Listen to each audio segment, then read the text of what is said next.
We are approaching 1 million subscribers on our YouTube channel. Can't believe we're even close to this. Can't thank you guys enough. If you haven't already, please go hit that subscribe button. Lots of fun NBA content coming your way. Hi, hello, and welcome to another episode of The Dunker Spot. We are part of 342 Productions. I am your host, Nekias Duncan, and joining me as always is my co-host, Steve Jones Jr. Steve, how are you doing, sir?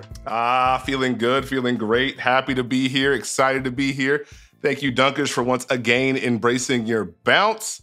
Dunker Nation, let's ride. YouTubers, what's up? Tuesday is for the Dunkers, baby. Don't ever forget it. So I want to say salute to y'all. Thank you for your support.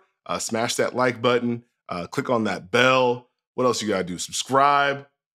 I had a full notepad. I think I did what the kids are supposed to do. So 2 thumbs up there. And now you can get back to call me Big Baby in the comments. It's all good. No sweat there. But a fun week of hoops. We are here to break it down for you. Nekias, it's time to hoop it up. It is indeed time to hoop it up. Thank you, Steve, for the disclaimer. Again, mentioned it on the last YouTube episode that we are going to be on the channel every Tuesday. So for the returning supporters, appreciate y'all. For the new folks, hope you enjoy. Going to be breaking down some hoops for y'all. Let's jump right into it. A fun week of hoops, week 1 in the book. Steve, very quickly, who stood out for you? I mean, before we go to who stood out for me, I want to say what stood out for me. And the biggest takeaway for me is so far this season is just how competitive this league is right now. There really are not a ton of easy wins right now. Now, I say that with an apology to Rocket fans, Blazer fans, Grizzlies fans, Nets fans. I know you want to hear that right now, but I think it's true. You have to show up ready to compete. You have to show up ready to sustain over 48 minutes. And we've seen some of these wild league pass nights where teams are just going back and forth, back and forth. You look at a team like Atlanta, gets beat up by the Knicks, then they go to Milwaukee and beat the Bucks. So we're going to see different versions of teams where you can kind of see the vision of what they're trying to attain. And the next night they look different. And so it's going to be a fun year in that way. Some of that, of course, is back-to-backs, feels pretty heavy. We'll see how the in-season tournament shakes out. But it's going to be interesting to see how teams kind of develop and grow as the grind keeps going and there's more prep, there's more film on teams. I went down a rabbit hole, Nekias. We got our first Steve rabbit hole of the season. We like it. So of the current teams at 2-1, right? Mm-hmm. Detroit has a 1-point loss and 2 wins. Philly has a 1-point loss and 2 wins. Phoenix has a 5-point loss and 2 wins. Golden State has a 4-point loss and 2 wins. The Clippers have a 2-point loss and 2 wins. The Kings have an 8-point loss and 2 wins. The Thunder are the outlier. But it's competitive. It is very competitive. And as you mentioned, some of the teams at the bottom that haven't had that success yet, like Houston, obviously trying to figure some stuff out. Portland trying to figure some stuff out. In addition to Anthony Simons is now just going to be out for a month and a half, maybe 2 months with the thumb injury. That's certainly going to hurt. Brooklyn, they haven't had Nick Claxton. They've kind of had to alter what they want to do defensively, and that was going to be a big part of their success this year to begin with. So, like, even then, it's just been some early adjustment periods that you can't really, quote-unquote, count them out yet as they're still trying to figure out some stuff. But a fun start to the season indeed. Steve, any particular teams that have stood out to you for this one? I'm going to give a salute to the Denver Nuggets. And the start that they've had, obviously 3-0, looking to defend their crown. Nikola Jokic has been Nikola Jokic. He's very good at basketball. And he's felt very comfortable early this season. You look at the casual way that he's getting his buckets, the different ways that he's getting his baskets, from 3, from the post. They're running flex for him in 2023. He delivered a whole message to Chet Holmgren in that win over OKC. The one that's really impressed me is Jamal Murray. Looks healthier. There was that time last season when you could really tell how Jamal Murray was feeling based on his drives. And it feels a little easier and more even with how he's scoring on 3 levels, whether it's from 3, from the mid-range, in the paint. And that blend really helps elevate Denver. I think Aaron Gordon and KCP are doing the little things on both ends, playing with a lot of confidence. Fun fact for you, Nekias. Are you ready? Okay, what you got? Currently, Michael Porter Jr. is averaging as many rebounds as he is field goal attempts. Oh. The number is 11.3. That's pretty big. But the real key to Denver for me outside of the stars, usually they have a slower start defensively. They have been locked in so far this year. And we're seeing early help from them, not just in pick and roll, but also when players want to post up, when players want to isolate. They did a great job, as you broke down, against Anthony Davis in the second half. But then against Shai Gilgeous-Alexander, a different challenge, a different type of player, more drives, maybe less pick and roll. They were able to contain him to a degree. Multiple efforts, they're helping him recovering, they're working to contain the ball, switching certain actions, whether it's 1 through 4, and then still maintaining Jokic at the level. That shows some scheme versatility. That's a positive for them. And going back to Jamal Murray, one of the reasons his play is important, it really helps that second unit or those non-Jokic lineups have something they can run, have someone they can operate things through. And having multiple guards in that lineup really helps. You knew they would feel the loss of Bruce Brown and Jeff Green. The benefit of being able to win a championship is you can get some buy-in. And more importantly, you know exactly what you need. So Peyton Watson, Christian Brown, Reggie Jackson, Zeke Naji, they've all come in and done their jobs. Watson has shown a lot of great defensive flashes to me. Brown just keeps getting better and filling the gaps on both ends. Reggie, I think, has been really underrated this year as far as getting downhill, mixing in makes. Zeke Naji being able to switch, which is a key part of their playoff run. I just think Denver's done what they need to do early on to say, hey, we're still here. Okay. Well, this is going to just quickly bounce off of that. And this will be my one, it's opening week, small sample size. We know what it means. Things are going to look different in 2 weeks, et cetera. This is going to be my one disclaimer for the pod. Just recognize we get it. We understand. So the first week, an 18.8 net rating with Nikola Jokic on the floor. A plus 11.6 net rating with Nikola Jokic on the bench. They are winning the non-Jokic minutes handily right now. And that is a testament to Jamal Murray spearheading those second units. And again, you mentioned Peyton Watson flying around defensively, Christian Brown filling the gaps. It's been a lot of fun watching the second unit operate. And if you can't win the minutes when big fella ain't out there, and then he comes back in and does literally whatever he wants to do offensively, it is tough sledding for you. Like Denver, it sounds incredibly duh to say like the team that just won the championship looks really good.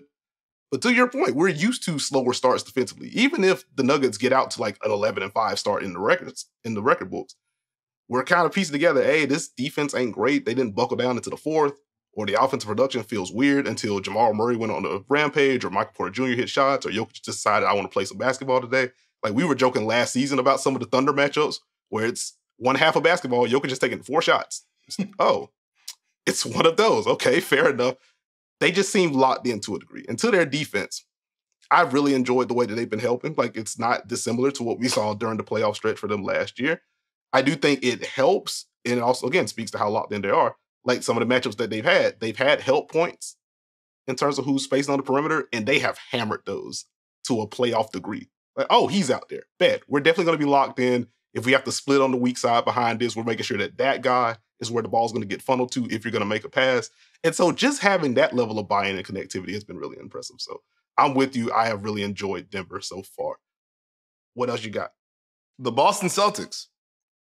I want to talk about their start because you're seeing the formula come together and you see kind of the ceiling of where they could go. The one thing that stands out to me with that starting lineup of Tatum, Brown, Drew, Derek White, Kristaps Porzingis, the spacing that they have. You notice early on in some of these games, Jason Tatum gets an elbow catch. Usually teams are loaded up, boxes and elbows. There's no real easy help point. There's no real automatic right off the rip. So that's been kind of fun to watch develop.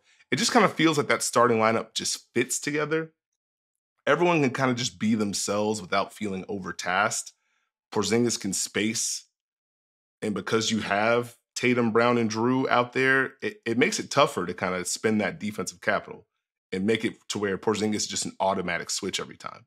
So now that unlocks him as a roller. And when teams do switch, the one thing I will say that Porzingis has improved on, he is looking to roll to get a catch. He's trying to get a deeper catch, and when he does get that catch, he's going right up. Quicker decisions. And so there's not just the I'm taller than you shot or 5 seconds of a back down, and now everyone's just kind of waiting. Derek White is playing with a lot of confidence. And he's playing very well on both ends of the floor. I think that's really important. And then you kind of have these moments where you watch the Celtics and it's like, oh yeah, Jaylen Brown can just go get a bucket. Oh yeah, Drew Holiday can just attack early in transition and go get a bucket. Like, I think people continue to underrate that Drew Holiday is in a really good context to take what he's done over these last few years and just compact it. And like, oh yeah, here we go. Quick drive, attack, boom, I'm good. Speaking of Holiday and White, keep an eye on how they use them as screeners, both on and off the ball. I think that's something that helps them with like their false action. If you're isoing Tatum or you're in pick and roll, those two can set screens that can help your flow. Keep an eye on their cuts as well. They're both very good cutters. So if defenses are in rotation, they're going to make you make another decision. And then the big bonus of having those two in that lineup is if they're able to attack quick in transition, which Boston has been looking to get the ball up the court quick. Mm-hmm. If they're able to get downhill in pick and roll or dribble handoffs, if they attack closeouts and they force help, look at who is getting those kickouts now. And that's where I think Boston becomes really tough. Obviously, Jason Tatum's having a strong start to the year. The biggest thing for me with Tatum, the drives. Very decisive on his attacks. He's looking to finish in the paint. And when he has that blend going of the pull-up, of the step back, being able to drive and finish, it gets really tough. And then I just like the balance of their lineups, Nekias. Like you send Jason Tatum to the bench and it's like, oh, they still have Jaylen Brown, Drew Holiday, Porzingis, and Al Horford on the floor. They're such a talented and deep group. And like I really like, just going back a little bit earlier, just the amount of space that all the Celtics are playing with. Like you don't have a help point because of who you have spaced out there, but also just the utility to cut or to set some random off-ball screens just to occupy the other side of the floor. You really can't load up on these guys. And this is where, going back to, I guess, the season preview that we did on Boston, this is where I'm kind of tracking, okay, what does Jason Tatum do inside the arc this year? You mentioned the drives. How comfortable is he with those mid-range pull-ups? How comfortable is he with the floater? Do we see him continue to get to the free throw line the way he has? 9 free throw attempts through the first 2 games. Obviously, it's 2 games. But is he able to leverage the space that he's getting to lead to some more efficient offense? No, and I think that's a big key. I am keeping an eye on how they handle switches as more teams try and get more comfortable. That just may be the default. So they're going to have to, make sure they work on that. I do still like that they are trying scheme versatility with Porzingis at times to where, hey, yes, you're in a drop, but come up here, big fella. Come get to the level. We might need you in the playoffs to do that a couple of times. So I keep an eye on that. But I think Boston combined with, hey, their bench is their bench. We know what they're going to do. Come in and give us a spark. Although Miami was very rude with how quickly they tried to put Sam Hauser and Peyton Pritchard in action. Yeah, they didn't waste time. No, not at all. But I like the early returns from Boston. I like it. And then just to quickly bounce off of that, you think about their 2 wins. Like these are 2 teams that generally have matched up and or have played them well over the last couple of seasons in the Knicks and the Heat. And so for them to get those couple of wins off rip against those 2 opponents in particular could serve as a nice morale booster. Any other teams you want to shout out? The New Orleans Pelicans have really caught my eye with their start. And there's a couple things that really have done it. Number one, and I know I'm being old, I'm being musty, I'm supposed to just say Zion and then go sprint. It's the defense for me right now. It's good. The defense feels a lot more active for the Pelicans. There's more switching. There's more ball pressure. They're really doing a good job of trying to help each other. You see the rotations, the attempts on the weak side. If a ball is skipped to, hey, let's make sure we close back out. I will now tip my cap to Zion Williamson's defense. So go ahead and beat me up in the comments. But the effort is there. It's not a perfect world. I'm not going to sit here and say he's going to be all defensive team. But there were a couple plays against the Knicks that stood out to me. Zion switching on to Jalen Brunson. Zion working to keep Julius Randle in front. There was one where he switched on to Jalen Brunson, kept the ball in front. He also had one where he navigated a pick and roll. Now think about that, Nekias. You are a big fan of screen navigation, yes? Yes. Would you put Zion in the top 75 players when it comes to screen navigation? No. All due respect. No, I would not. But he was able to navigate a pick and roll, recognize that he got beat, and then flowed right to Mitchell Robinson, and they ended up forcing a turnover. They need him to contribute, but they need that defense to be strong so they can run. And when they're getting stops and running, they get really tough. They have a better flow. Now, back to Zion's offense. He's looked really good this year. And I again like how the Pelicans are using him. It doesn't just have to be you bring the ball up, this whole set is for you. They can run him off dribble handoffs. They can use him in pick and roll, both as a screener or as a ball handler. They can post him up. And the thing that you remember as you watch Zion, he's just so sudden out there. He just takes up your space so quickly. You want to play off of him and give him space? That's fine. One dribble, he's right where you're at, and he's hitting you. And then he's got the touch to finish as well. And when the Pelicans are able to have that movement before his action, now the defense has to react. So now, hey, you thought you defended one thing. Here's a quick swing to Zion, pick and roll, split. Now he's in the paint. And that's where it gets really tricky. You have any Zion thoughts so far this year?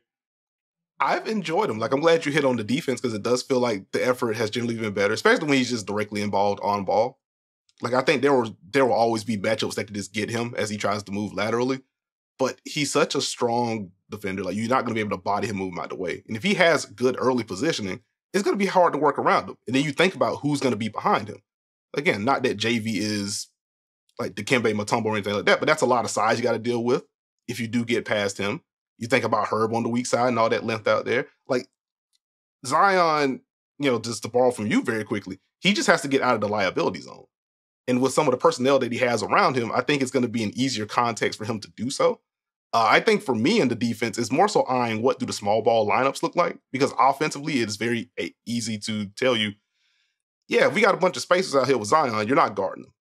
You can't guard him in the two big lineups. You definitely can't guard him if you got four smalls out there with him. But defensively, how he holds up on switches, if he is like spaced in the weak side corner when someone else is getting attacked, can he navigate peeling over for help versus staying attached to his guy? Like, those are the things I'm going to be looking for moving forward. But like, the defense has been fun. And I go back to, to your chewing up space point. I go back to that fourth quarter against Memphis, to where first three quarters wasn't great. Jaren Jackson Jr. having himself one heck of a game, one heck of a defensive season for Jaren overall. Like, there's going to be some foul stuff or whatever. First three quarters didn't look like Zion could get free. Fourth quarter, he just destroyed any and everything Memphis tried to do against him. And like, you think about the suddenness with the athleticism, I think about it in a broader context of he just scored 8 points in a minute and 20 seconds. And you don't even know what just happened. It is, I'm going to hit you, pull up jumper. I'm going to hit you, get to the free throw line. Oh, we rushed the shot on the other end. Now he's streaking in transition. And now he's catching a lob. And then it's like, well, shoot, we just lost the lead. We just lost whatever momentum we had. My chest hurts. And now we got to deal with him again as he's going now. And so just having that kind of burst at any given moment is a fun development for New Orleans. And this is why, one, he's just good. But two, you want to stay healthy so you can continue to see this and see how he builds on this. So I've had a lot of fun. And I'm with you. The defense has been fun. Like, that was a question that I had last year. This is a good start. How real is it? Nah, I think New Orleans is just firmly a good defense if they are healthy. And again, there's no Trey Murphy right now. Still waiting on Jose Alvarado. Like, they got pieces that can come back in and further boost what this defense is supposed to be. So a lot of fun in New Orleans. I will go back to their offense overall.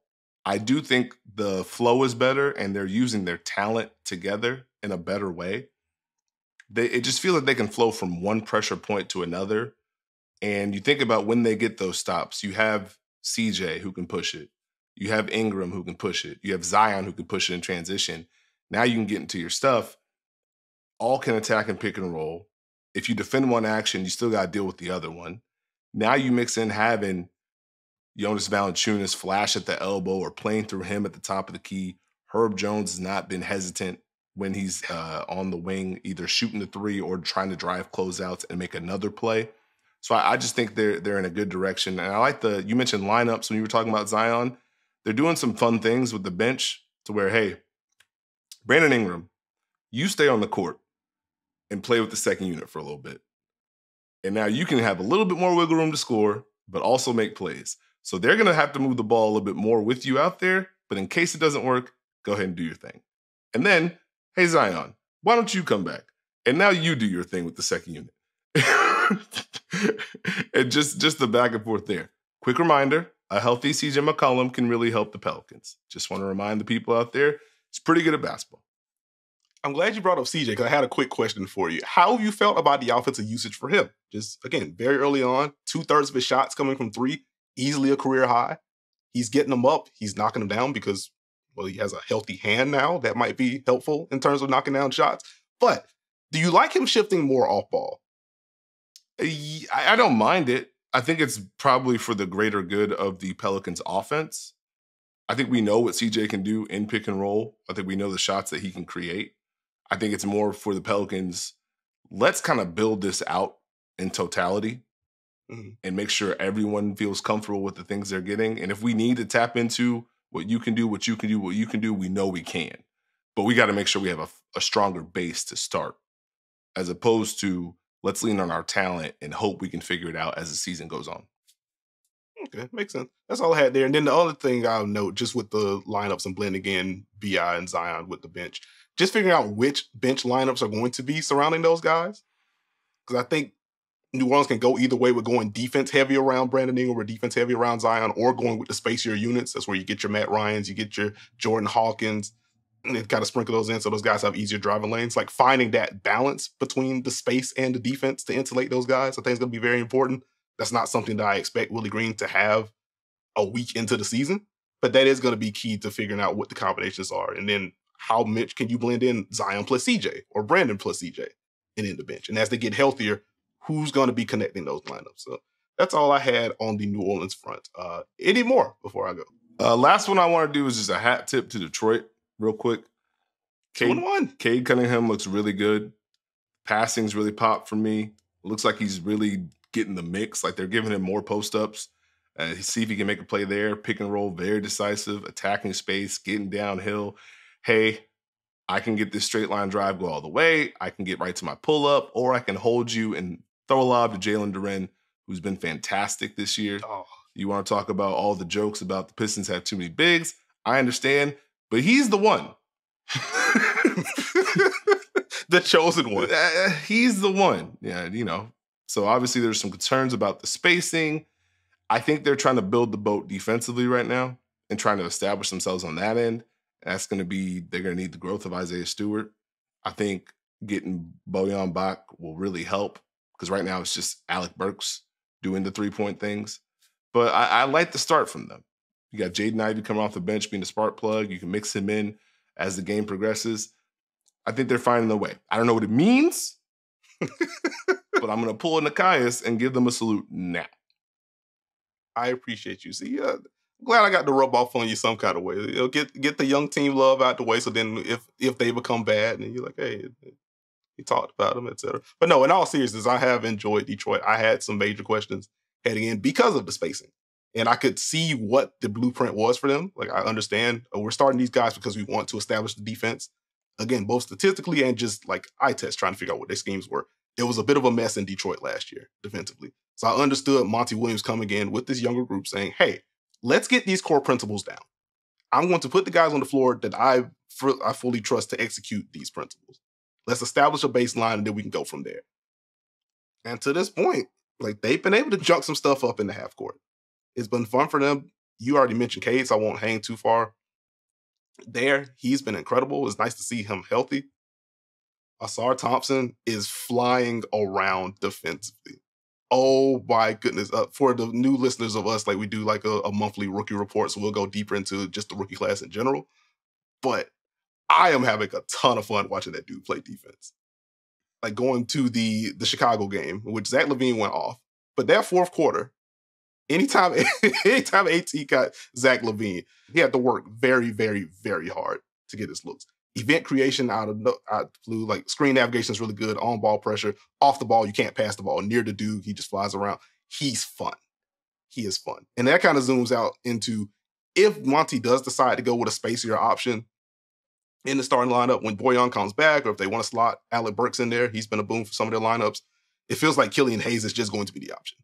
Like, it just feels like All-Stars he's played too well to move him out. Which is not to say anything about, Killian's defense, which has been solid, moved the ball well, but like, no, you let the rook keep going with the way that he started this season. Good for you, Detroit. On my end, it feels a little not as great as I want it to feel after that Sunday game, as you mentioned at the top, but I am starting with OKC. Who have it? Go ahead. On brand. On brand, my G. See the rhyme? Yeah, you know what? I'll let you have it. But no, before the Denver Nuggets figuratively and literally got them out of the paint on Sunday, they eviscerated the Bulls. Nice nail-biting win against Cleveland, where Shai just slammed the door on them. So 2-on-1 start for them. And I guess we kind of have to start with Shai. Like, even after 2 of 16 against Denver. You mentioned what they did to him defensively. Do you know how good your start to the season has to be to where a 7-point, 7-assist game drops you to 24, 7, and 7 on the season with this small of a sample size? Like, it's kind of incredible what this dude's been able to do. A couple of steals a game, a block a game as well. The activity has remained, something that you pointed out during the watch party yesterday. Again, join us for the Dunker Spot watch parties. We're having fun. We're going to be watching basketball all year long. Anyway, something that you pointed out was with OKC switching 1 through 4, Aaron Gordon was able to get him on the block a little bit and move him, make him work. I wonder if more teams are going to end up tapping into that bag. But generally, he has been active. He has been locked in defensively. So I want to continue to give him the hat tip from last year on that front. But you zoom out. Shai Gilgeous-Alexander remains the best driver in basketball, in my opinion. At bare minimum, he is leading the NBA in drives by a wide margin and was generating over 1.2 points per possession before the Denver game on those drives. The level of control that he is showcasing as he gets downhill is not necessarily new, but it does feel like a continuation of FIBA play for him, where there's like a new confidence, new bravado, new level of comfort that he has getting to his spots where it just does not matter what you do. If I do not turn the ball over, I am getting a shot up. And I am likely getting the shot up where I want it and how I want to. And in the event that you're able to stop my first move or my second move or my third move, I will just pivot all over the place until I get the shot that I want. And so I go back to the Cleveland game, in which sprinkling in stuff over Evan Mobley. And then once Evan Mobley's keying in for the pull-up, now it's a slight hesitation. He's getting to the rim against Evan Mobley. And then it's Karis LeVert, come over here, brother. And he just cycled through options, particularly in that fourth quarter. It's like, there is nothing you can do with this dude when he's locked in like this. So you mix in the drives, you mix in the pull-ups, which to this point, per Cleaning the Glass, converting about 52% of his mid-range shots, which is insane. He's at 52% from the mid-range and 50% at the rim, which honestly feels more, that seems more about the lack of foul calls at the rim than anything, because we know what kind of finisher he is statistically, which, Steve, 11 free throws through 3 games for Shai right now. And he's still scoring at a pretty efficient clip. I think that's fun. But beyond him, Chet Holmgren has really announced himself in a pretty big way, which, again, asterisk with the Denver game because Jokic had some fun, but Jokic has fun against everyone. I do appreciate the blend with Chet offensively. Someone that's willing to shoot above the break and is doing so at a high clip right now. Among the center group, the handle is tight, and he's one of the better drivers from the 5 spot in the league. And I think that blends into OKC's larger ideal where we can use anyone as a hub, we can use anyone as a screener, anyone can get downhill, anyone can grab a defensive rebound and push. And so once you add Chet into that, as someone that can also, again, screen and roll, screen and pop, it just adds so many options for this half-court attack that just doesn't seem to stop. They will keep driving, they will keep cutting, they will move the ball, and they will start the whole chain all over again. Chet is sliding into that, and then defensively, what a presence at the rim he's already proven to be. Outside of the Jokic division, because he just does that to everyone. But what a presence he's already proven himself to be as a shot blocker. You're seeing a lot more drop from OKC this year. Again, small sample, whatever. And I think he's going to help simplify things for them defensively, so they don't have to swarm as much as they have in years past with some of the smaller groups they've had to put out on the floor. You had a note about OKC's defense and their help. We can get into that if you would like. But I do think Chet's presence is going to help simplify some of those things for them. Also, just with the big man room, I really want Jalen Williams to come back. He's been out with a hamstring injury, hasn't made the debut yet. I think he's going to help that room. But no, you zoom out, OKC is a team that is driving all over the place, using all kinds of pick and roll combinations. They use their guards as screeners. They have 5 non-bigs that have already set at least 15 on-ball picks this year, which is wild to me. But again, they can get it from anywhere and get it from anyone. So that's just a lot of fun to watch. The out-of-bounds plays featuring Josh Giddey as an inbounder have been incredibly fun to watch. Wizard-like? He's a member of the Thunder, Steve. What do you mean? Not falling for the trap. But no, I've really had fun with this Thunder group so far. Did you have Thunder thoughts? Well, I didn't mean to offset your rhythm here, but I'm going to call a timeout. Okay. CAP. You want to get that Shai bar off. It would have been harder if that Denver game didn't happen. Yeah. But you want to get that off. I know. It's okay. Salute. I would say, OKC, you touched on the driving. It's going to be very tough for teams because not only do they have the driving kick game, they have Shai. They mix in the cuts. So every time you think you have an answer, they kind of changed the rhythm a little bit. Denver probably did the best job of being able to sustain their multiple efforts. But we saw against Chicago and Cleveland, as soon as the team felt like they figured it out, we have to keep closing out. We have to keep recovering. So it's not necessarily the first drive that's going to get you, it's the second or the third. My biggest thing is just how do they handle how teams game plan against Shai? How do they handle teams that are sitting on the drives? I think that's the underrated part that Denver did against them. We're gonna close short. We know you're driving. We're gonna close short. We're gonna show help. We're gonna contain. Can you keep your flow up then? And then defensively, can they find that identity and find that balance with early help? Now, Denver is a different machine offensively, but can you load up? Can you make multiple efforts when the ball goes from side to side? If it's not just straight pick and roll, can you keep those same principles? I think those are the habits they're going to have to continue to grow into. But, I mean, this is the one thing OKC has always done. They believe in what they do. They keep doing it. So now it's going to be on them to prove it. And in a league that now respects them a little bit more. Mm-hmm. So, I mean, you saw the way that Jokic went at Chet to start that game. The more buzz they get, the more attention they're going to get in those locker rooms, the more locked in people are going to be when OKC comes into town. So they're going to have to make sure they adjust to that.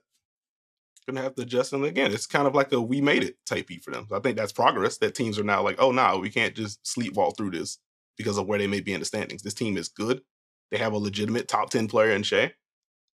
We got to lock in. We got to stop all these drives. They are relentless. Like I go back to the Chicago game last week, in which 56 drives over 1.3 points per possessions on trips featuring an OKC drive, where it's we drive, we get downhill, we get shot at the rim. We drive, we get downhill, it's a kick for a catch and shoot opportunity. We drive, we get downhill, it's another drive, it's another kick, it's another drive, and then we get whatever we want to. That's not going to stop. And as teams try to figure out more ways to kind of cut down those drives, as you mentioned, though, Denver closing short, also showing the early help, they're going to have to navigate that. It's going to be a lot of fun, but I'm impressed. Are you ready to be annoyed real quick? Oh, okay. So we are entering the Nekias zone. I'm assuming this is going to be some version of a young team that's coming up, or is this a stat? Yes. Okay. So you do a podcast long enough with someone, that's fine. Okay. I'm ready. Well, okay, just sticking within the defense theme, I suppose. Want to give a quick couple of hat tips, to the Orlando Magic and the Charlotte Hornets, who through the opening week of the season are the two best pick and roll defenses in basketball. Orlando's second in half court defense right now. Charlotte is seventh. I can already see Steve starting to get stressed out already. I knew where this was going to go. But no, in all seriousness, on the Charlotte front, I continue to enjoy the musical stylings of Mark Williams as he has really claimed his starting center position. The basic numbers are fine. A steal and a half and a block. Opponents are shooting 44% at the rim against him. That is sixth among 30 players that have defended at least 15 shots at the rim so far this year. And so I would like to make a quick comparison with Mark Williams. I am not saying that he is directly either of these guys, but like while watching Charlotte, he's given me like the Embiid Gobert feel where it's like they are in a deeper drop. And so as a guard, you feel like, okay, cool, we're gonna have this pull up. And then as they come off the screen, it's like, wait a minute, I don't have as much space as I think I do because this dude is incredibly large, incredibly long. And then as they get deeper into the drive, it's also like, well, actually, I'm not about to challenge this dude at the rim. Let me drive over here. Let's reset.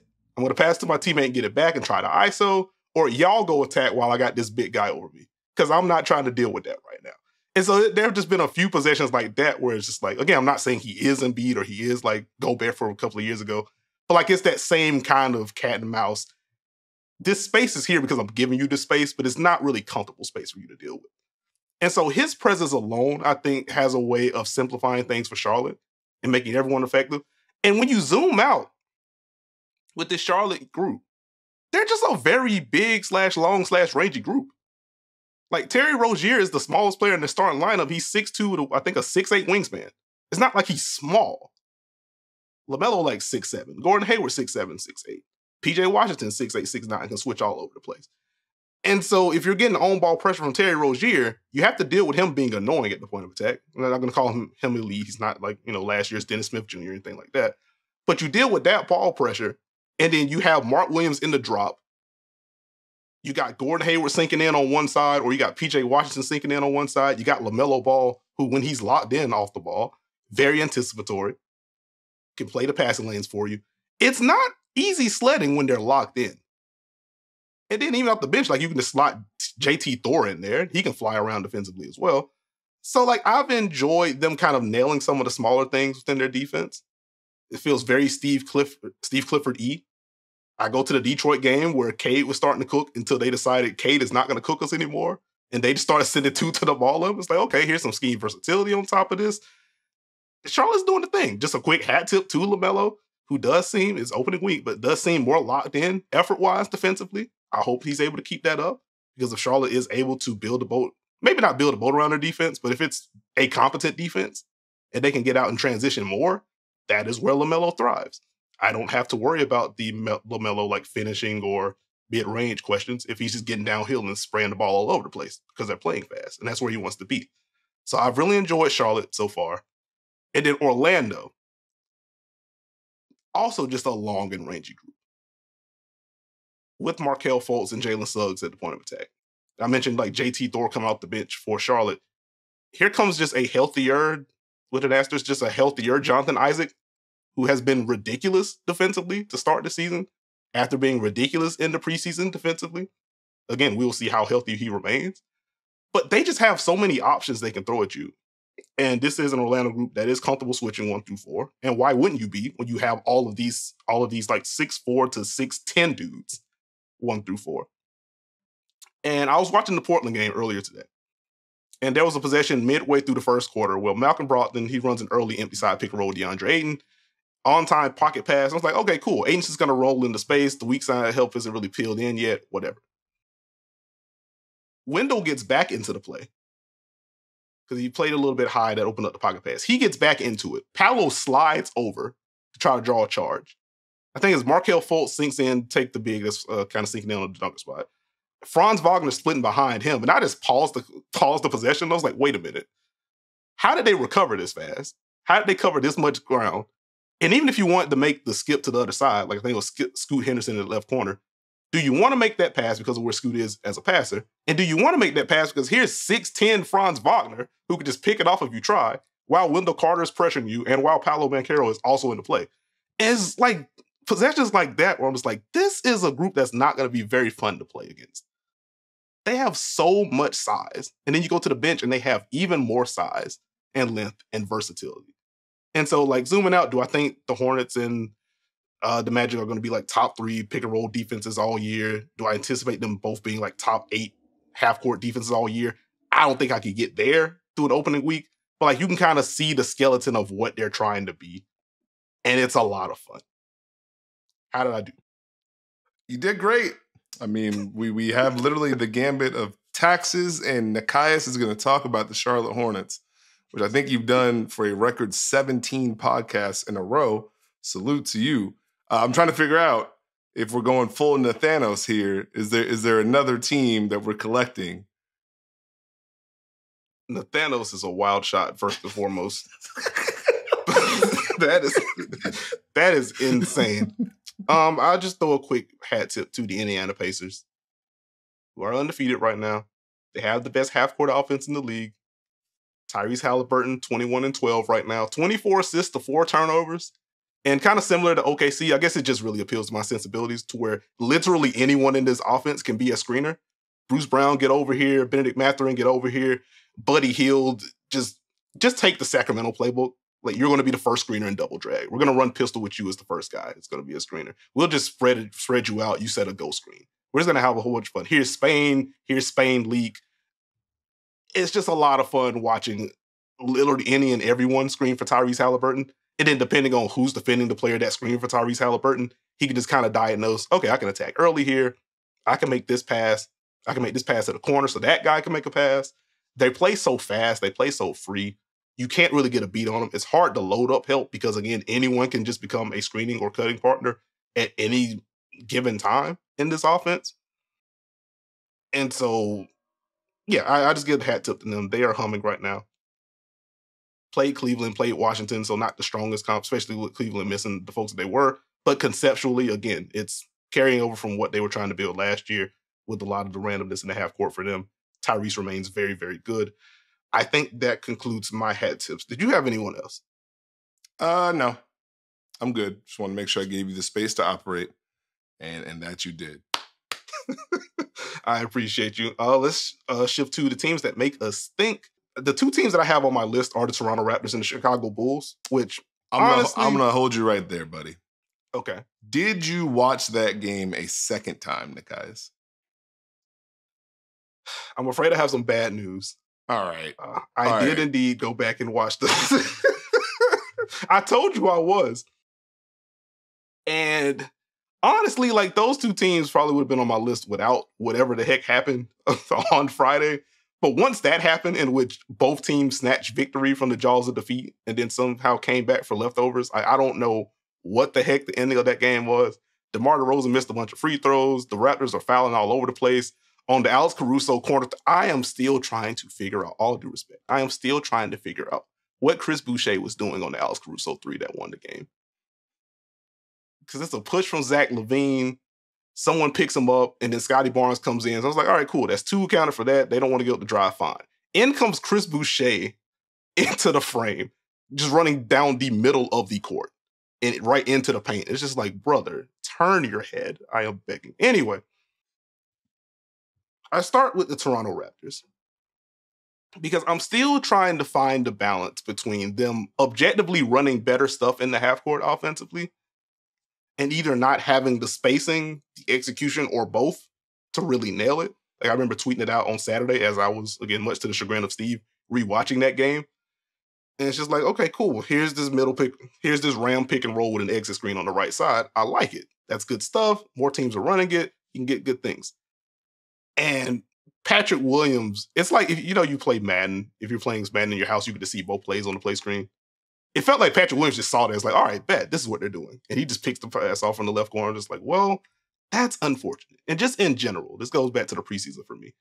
They're running fun stuff. They're sprinkling in staggers to flow into an action. And then if that action doesn't work, actually running another action, which feels new from last year. It's like, cool, this is good process. Steve, guess where the Raptors rank in half-court offense for cleaning the glass right now? 28th. 30th. Oh. They are dead last in half-court offense. And I'm just like, I don't know what to do with this because I like their players. I like the process. And I just don't know if they have enough to make it work with this current iteration of the roster. And speaking of the current iteration of the roster, I dig deeper into, some of the stats anyway. I go to Pascal Siakam, who hasn't shot super well to start the season, which part of that's just like general spacing issues in the half court. It's still phone booth adjacent for him. But 4th in scoring, 3rd in shot attempts, he's 3rd in touches. He averaged 80.4 touches per game last year. That's down to 66.7. And I'm just like, wait a minute. It does feel like, as the Raptors have prioritized Scotty Barnes having the ball in his hands, who has been fantastic to start the season, by the way. And I think zooming out like organizationally, this is the year you want to figure out, okay, can Scotty be someone we build around? Can he be the blue chipper? And so I don't necessarily disagree with them shifting more of the usage to him, but it does kind of make me question, if you're trying to get the best out of Scotty Barnes and figure out what he is, you kind of need more space for him to operate with. And if you're playing him with Jakob Poeltl too, and also Dennis Schroeder, who are both players that can do things that unlock him in a way, but also that isn't the greatest spacing context, it just feels like more and more Pascal has shifted to like 3rd option within a set, where we're going to run this, we have the secondary, and if it doesn't work, now Pascal can attack. That's not necessarily inherently bad, but then when I zoom out more, and you think about the chatter from the summer, the lack of the extension, all that good stuff, it's like, okay, where is Pascal with this group now? I don't know how I feel about where he's at. Not anything about him as a player, because like, again, he hasn't shot well to start the year. I know that's going to perk up. He's played at an all-NBA level the last few years. I have no questions about his game. It just feels like the hierarchy has changed, the organization has changed, and thus, if they're really going to commit to giving Scotty more of the boat, and you want to figure out what that is, and you're not going to commit to Pascal, which you would have, if you did, you would have the contract by now. It's very clear that he wants to be there, or has wanted to be there. Hence some of the reporting about he could have been traded this summer, but the rumblings of him just not signing an extension because he wants one in Toronto. I think it's very clear where he wants to be in an ideal world. But if you're not going to do that, at what point do they say, let's call up team X, Y, and Z, see if we can get some pieces and or picks that help us build this thing out around Scottie Barnes. So I think that's where I am on the Toronto loop right now. And then on Chicago, it's still very much, you make the 28th guess for Toronto in their half-court offense. Chicago is actually 28th in half-court offense through the opening week of the season. And that is in spite of Vooch being upset and DeMar cooking at the end of the Toronto game and Zach LaVine dropping 51 with 0 assists. And it still feels very much disjointed. Patrick Williams, who I am high on, he has just made me sad in the opening week. He has not found the blend of aggression that I thought he would have. And if the offense isn't going to work to this degree, it almost doesn't matter what their defense is. And the defense has been good, but it hasn't been the turnover fest that I expected. So I'm just in a weird place with Chicago. Like, what is the direction? Again, it's opening week, so I don't want to go too far. But this isn't the first time I brought this up for people who have listened to this podcast. No. I'm going to pause you right there. Longtime dunkers that have listened to this podcast, this has been an ongoing theme. How long are we doing this? For 2 years? It's been 2 years of I don't know about Chicago. And he always sneaks in with some defender that he likes or something else. You're done with Chicago, man. Just say it. You've been done. Damn. Just say it. You only can't say it because last time you said it, they actually had that hot start, and then you had to be like, "Oh, my bad." Man, listen. If you have to have a players-only meeting after game 1 of the season, it just doesn't seem ideal. It's not impossible to come back from or anything like that. Like, they did have that meeting, and then they won the Toronto game in overtime. Though, again, that was a lot for both teams. I don't know, man. I don't know. It feels rickety. It feels rickety.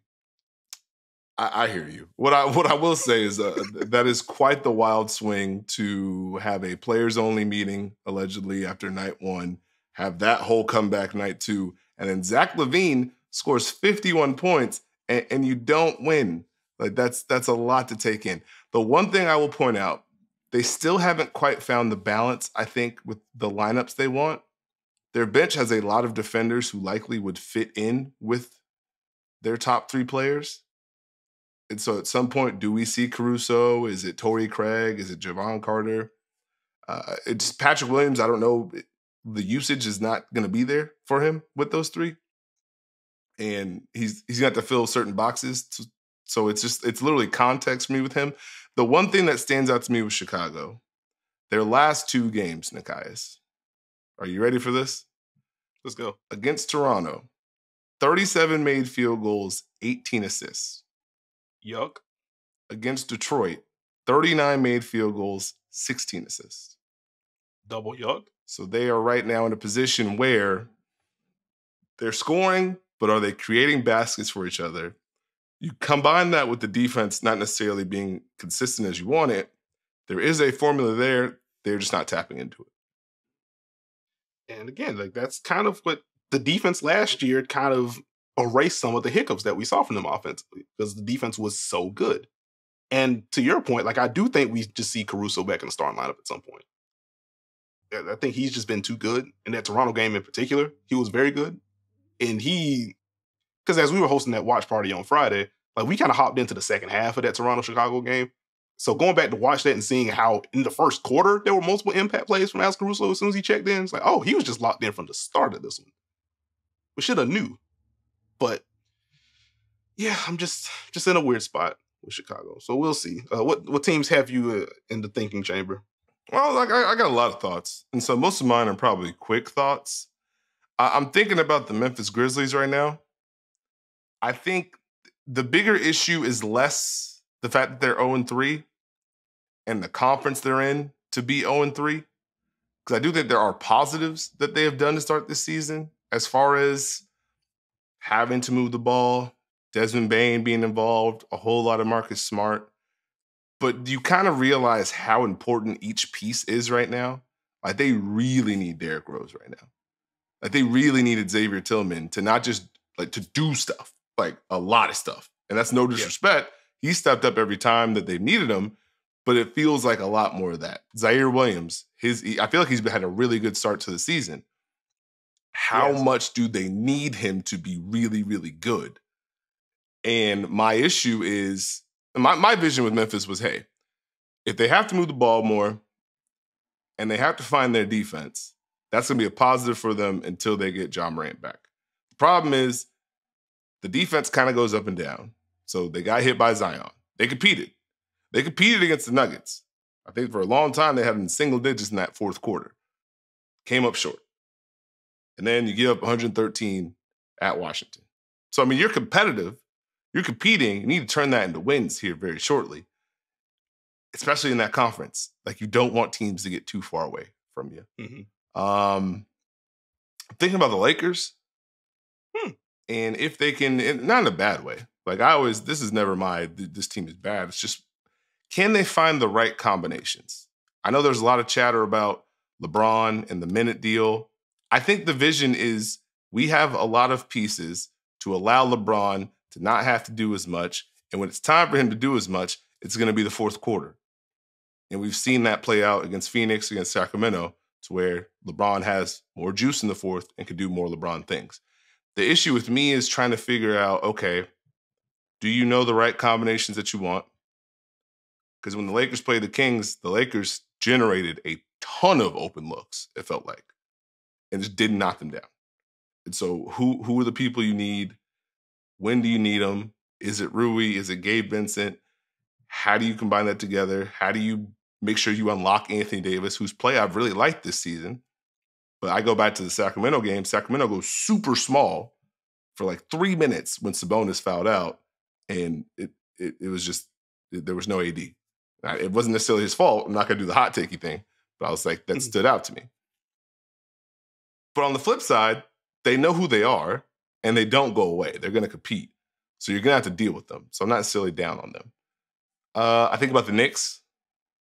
I think Julius Randle has done a really good job passing the ball this year. I think that him, Brunson, and Barrett feel comfortable together in the first unit as far as moving, flow, their actions, quick decisions. Can they sustain that type of tempo with that first unit? And what happens when they don't is probably where my head is at. I think about Dallas. You have Derek Lively. You also have small ball that works for you. Which one are you going to choose? Is that going to be a matchup by matchup case scenario? I think about the Clippers. How good are they? Is Kawhi just going to hit all these threes? I was about to say, a very quietly good start for the Clippers this season. Just got the Spurs out of the paint. The tough one against Utah, which I'm still cackling at the Kawhi reaction at the end of that one. But no, like, they've been solid. Continue. Oh, you didn't like Kawhi Leonard doing his best boys to men? Come on. Well, I'll let you have it. Stick with me. Thank you. Count it. Think about Miami. They got the recipe. We know they're going to compete. Tyler Hero looks extremely motivated to prove, I guess, the entire city of Portland wrong for the rest of his life, even though that's cool. waves arms wildly.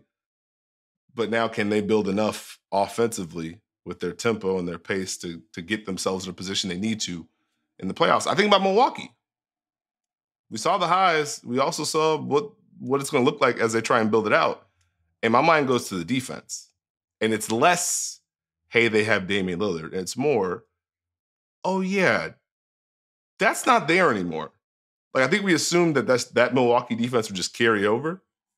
And it's the coverages feel a little off. Like, Brook Lopez is at the level against Trae Young. Rotations aren't quite there. Giannis is defending a pick and roll. It's not a switch. You get two in the ball. Like, just little things like that were so locked in for Milwaukee before. Mm-hmm. They now have to build their defense as they're trying to build their offense. And what does that look like? So, I mean, I feel like I've exhausted my questions, but that's what's got me thinking. That's a peek into my brain, into my noggin. There you go. But no, just even on the Milwaukee front, like, it's not necessarily a Dame thing, but like, related to Dame, some of the, hey, what's up with Brooks, some of the, what's up with Giannis, some of that can be alleviated by Drew Holiday just single-handedly blowing up a pick and roll. And so with that not being there, it's less that Dame is bad or Malik Beasley is bad, and it's more, hey, Drew did a lot. And this is like a very clear example of, even if Drew didn't get a steal on a certain possession, now you're just starting to see on a possession-by-possession basis, oh, this is what it's like when we just don't have that screen navigation keyed in with this drop.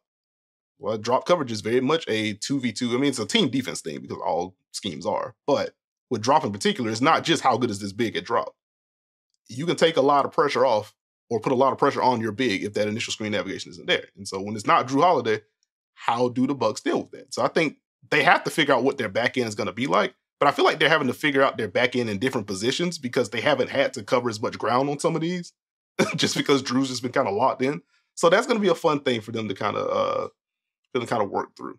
Steve, any individual players you want to shout out? Luka Doncic. Yes. Third player in NBA history to put up a 30-point triple-double in a season opener. The other two, do you know who they were? I do not. What you got? Dang, you got no guesses? I did brand new because we're on YouTube. Never mind. It's the big O and Giannis. All right, nigga, no. Boo. Tomato. A very small sample size. But he's averaging right now 41 points, 11.5 rebounds, 8.5 assists, shooting 58% from the field to 48% from three. Seems good. That's y'all little my career numbers, ain't it? Man, don't get me started. I remember that man was because as someone that like does roster stuff from time to time, like, all right, let me go into a season, let me simulate and see what it is. And it's just like Luka's averaging 40. And then you tinker with some stuff like, all right, surely. Luka's averaging 40. Okay, let's do this again.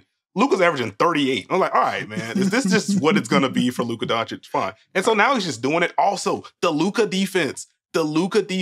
Quick hat tip to the Luka defense. I hope it holds. We're gonna see. Hey, as a big Mikal Bridges fan in particular, like watching the end of Nets Mavs, and he had some success in the first half. In the second half, he did not. Luka sat down in the chair. I was like, oh, that's pretty neat. I just want to give Luka the effort point real quick. He's locking up in addition to, even at the end of the Spurs game, had some big defensive possessions. In addition to big shot here, big shot here, big shot here. Here's a lob. Here's another big shot. And so if Luka's able to sprinkle in more consistent defensive effort, it's fair to say he's going to be very good. I still don't know where I'm at with Dallas's defense as a whole, which is a whole nother thing. But hat tip to Luka. My bad. Continue. No, you're good. Hat tip to Anthony Davis. I just really have liked the mindset with his post-ups. If the Lakers are going to get this version of him on both ends, I think good things will come from that. Hey, Nekias, got a quick question for you. What's up? Can you name the first player in Nets franchise history to score 30 or more points in each of the first two games of the season? Is this Cam Thomas? Yes, it's Cam Thomas. He's been hooping, man.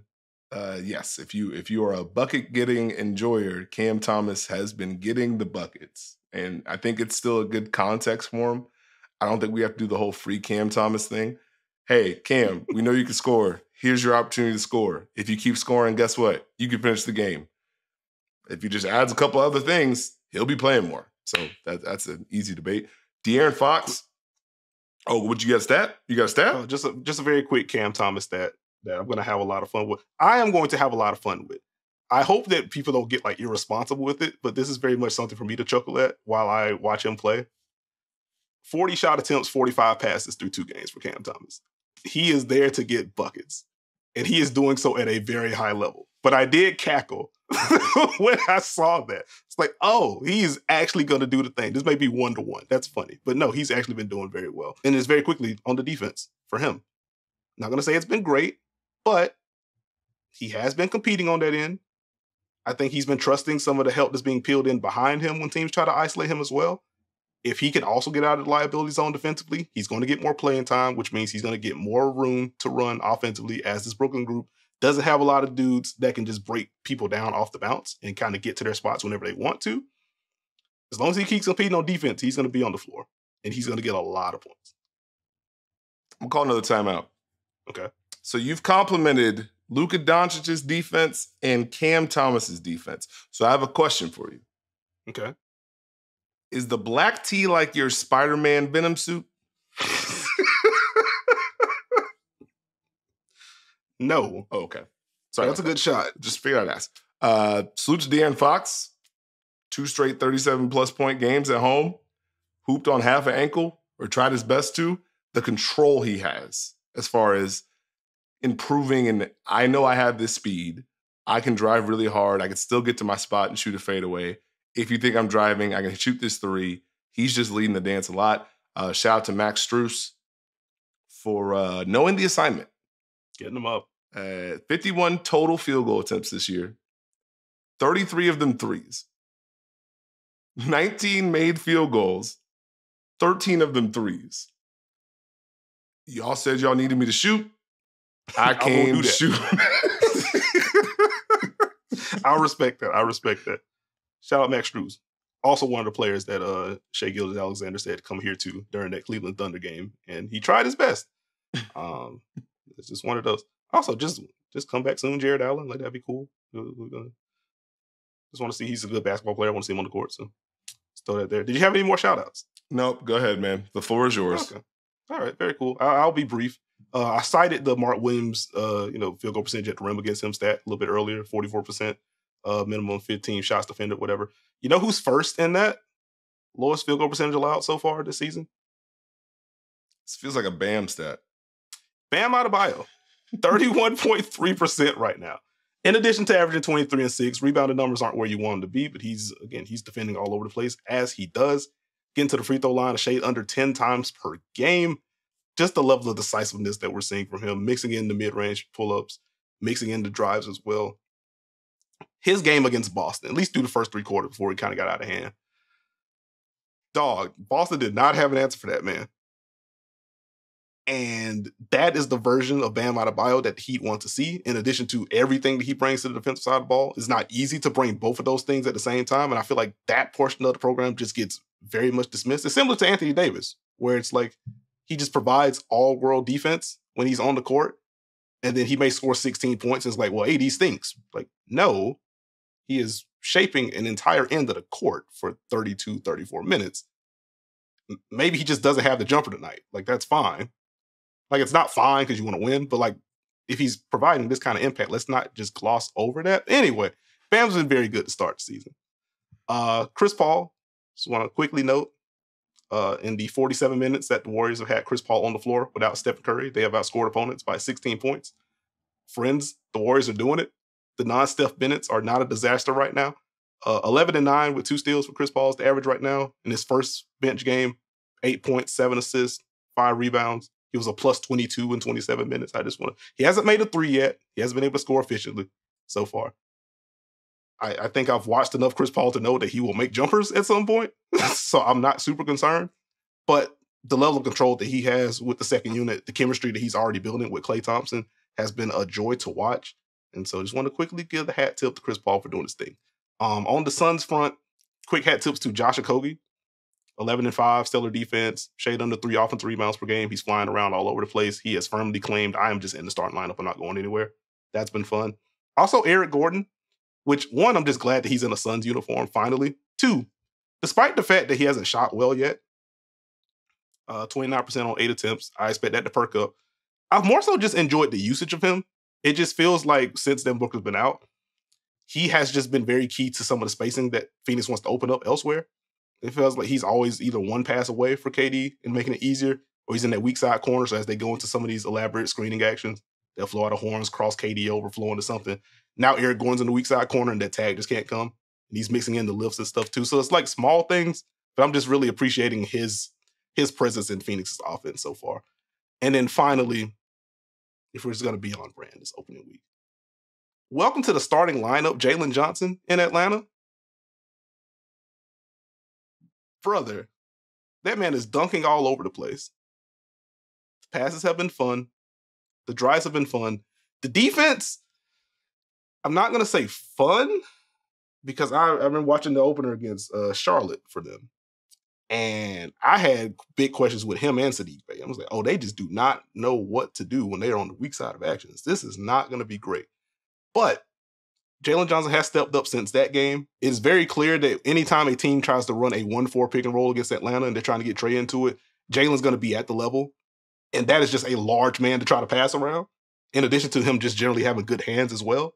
So I do think the event creation in general is going to be there for him. And as he gets more comfortable navigating the weak side, like I think he can get the defense to neutral.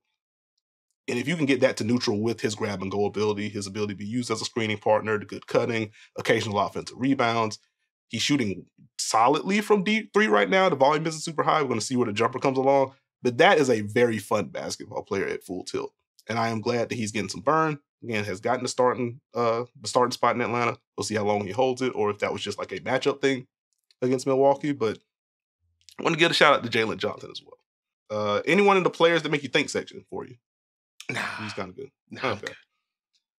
Just a very quick one, like alleviated some with the win over Milwaukee, but just keeping the eye on Trae Young, who felt like the reputation just took a hit with how things went in Atlanta last year. And then, we heard from Trae Young a little bit over the summer, which within his right, first and foremost, and two, and I said this on the pod, and I've said this like in watch party stuff like that. I do agree, like it just feels like people have gone the other extreme with Trae Young, with the way that he is ranked among other point guards, and just as what he is as a player in general, like he is still an elite offensive engine. But with that being said, you can't have that year and then have that summer and then shoot like 30% from the field over your first 3 games. Like that's not super ideal. Again, that's something I expect to perk up. But like not being able to shoot well plus some defensive lapses in addition to just inherently him being small and what that does to your defense, you can't have all of that working against you after the past like 8 months. So I'm glad he was able to bounce back some against Milwaukee. Again, he's just one of the best players in the league, so I don't think this is going to be him this year. But the defensive effort has to be there consistently. And as they try to build more chemistry, him and DeJounte Murray, as they try to figure out how to use those two together, how are we doing Trae on one side, flow into something, flip to DeJounte on the other side, and vice versa. Like finding that flow, how active of a participant is Trae Young going to be, period, and how active is he going to be off the ball? How much screener usage do we get outside of we're running pistol? Here's Trae. Like, will he be an active participant off ball? Like, that's something I'm going to be tracking. So I think that concludes it for me, unless you have Trae Young thoughts. Nope, I'm good. All right, fair enough. Do you have free throws? I do have free throws, and just to lock in free throws, we just bouncing off each other, going to the line, getting a few shots up, a couple questions back and forth. Would you like to go first, or would you like me to go first? I can go first. I only have a few. Okay. All right. Who's happier about the NBA/WNBA Skims partnership? Kathy Engelbert, Lexi Brown, or Shai Gilgeous-Alexander? I think I'm going to go Lexi by default. Manifesting is real, folks. I think you got it. More committed to the bag, Kim K or Shaq?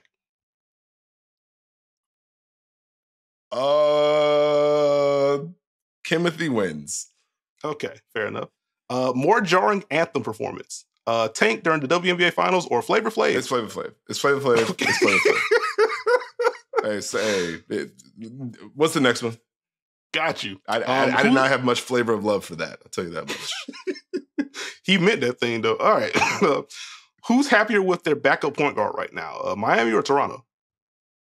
Miami. Okay. Who gets traded first, James Harden or Buddy Hield? Probably James. Okay. More annoying for you in particular, rest policy discourse or the most improved player rules? Most improved is just, I don't know what y'all doing anymore. I figured that bit out. The rest policy thing, like I just want y'all to go read it. Just go read what they said. Just go take a look back at what they said. Because once I read it, I got it. Hey, national TV, let's not do that anymore. These road games, let's not do that so much.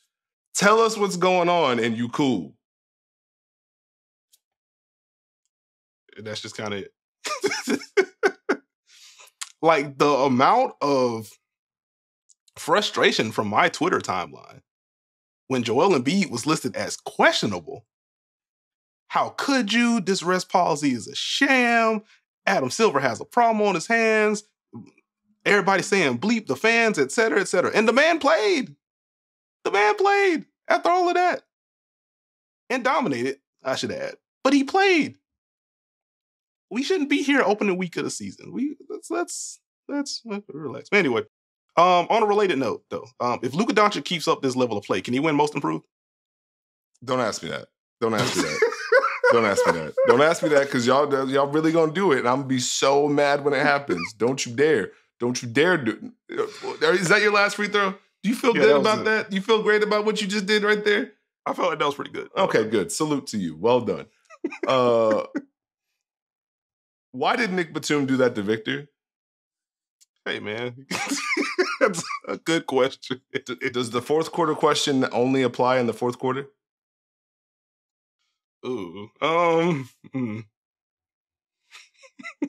to say yes to be Okay. Funnier Dame quote about playing Miami. I've never played on their team, or I'm a Buck. I'm excited to be here. I'm happy to be here.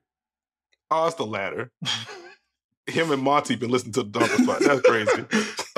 What do you feel better about? The City Edition uniforms or the in-season tournament courts? I feel better about the courts. I am pro color on court. Okay. They make a little bit more sense why they were a little gray. We got a lot of color to deal with, folks. More on-brand stat. Cam Thomas being third in the league in points per game or Tyler Hero being fourth in field goals attempted? I think it's Cam. Okay. More surprising out of these three. Ben Simmons averaging more assists than Nikola Jokic. Okay. Donovan Mitchell averaging more steals than Marcus Smart. Mm-hmm. Or Michael Porter Jr. averaging more rebounds than Joel Embiid. Oh, it's Donovan Mitchell. Okay. All due respect. But like MPJ is a good rebounder. And Ben Simmons can pass the basketball. And Jokic has actually been hunting a shot to start this. So like, no. Who feels better, Laker fans about Gabe Vincent or Rocket fans in general? I feel like the answer is just no, to be completely honest with you. It's just kind of tough. At least the Rockets get glimpses of the good stuff, and they also aren't fully healthy yet. Get well soon, Tari Eason. I think just generally how the Lakers handle new additions will kind of lead me to believe they are more upset with Gabe Vincent, who has not made a three to this point of the season yet. Which is, it's not funny. Because like one, it's just not funny. But two, like he's gonna knock shots down. Like it's gonna bounce back. But like having like a heavy Heat Twitter following, and as soon as the signing was announced, just a whole bunch of Heat fans like, I hope Laker fans understand that the playoff version ain't just him. He can do that, but it ain't just him. I can't wait to see how this turns. And now we get this week, and Laker fans are predictably ready to throw that man over the top rope because he ain't hit shots yet. I got a little cackle out of that part. But so that's where I lean. Well, who means more business? White T. Nekias or black T. Nekias? The answer's yes. Because Tuesdays are for the dunkers. I'm here for the dunkers. What do you mean? I see what you did there. That was well done. Hey, you think we can get that Skims deal?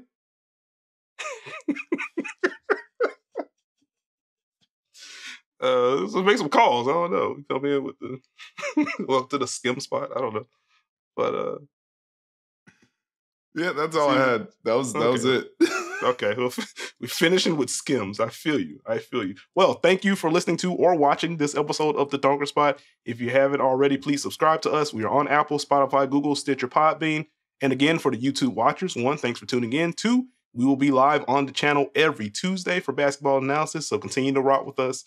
Hope you had fun. Hope you enjoyed. You can follow me on Twitter at Nekias NBA. You can follow Steve on Twitter at SteveJones20. Join the Dunker Spot community on Twitter. We're having some fun discussions in there. Join us on Watch Playback as we are hosting live NBA watch parties. And, as we get into like next spring when the WNBA season starts, we'll be hosting watch parties for those games as well. But we're in October, so NBA naturally going to take some priority right now. But live analysis, we're doing breakdowns during timeouts. We're having a lot of fun. It's also just in general a very inclusive and welcoming community. So we talk a whole bunch of hoops because that's what we do. But also we talk about real life things. We have some fun. Every Friday we're pulling up TikToks and laughing at ridiculous food creations. It's a very fun and versatile group. We'll have that link in the description for you. For the audio listeners, it should be hyperlinked in your podcast description. If so, click on that link. It is free. No shenanigans. And if it's not a hyperlink, copy and paste the link into your browser. Once again, it is free. No shenanigans. If you got League Pass, you're rocking with us. So with that, we will catch y'all later. Hey, great show, Nekias. Hey, why Tyler Hero said he never talked to Damian Lillard?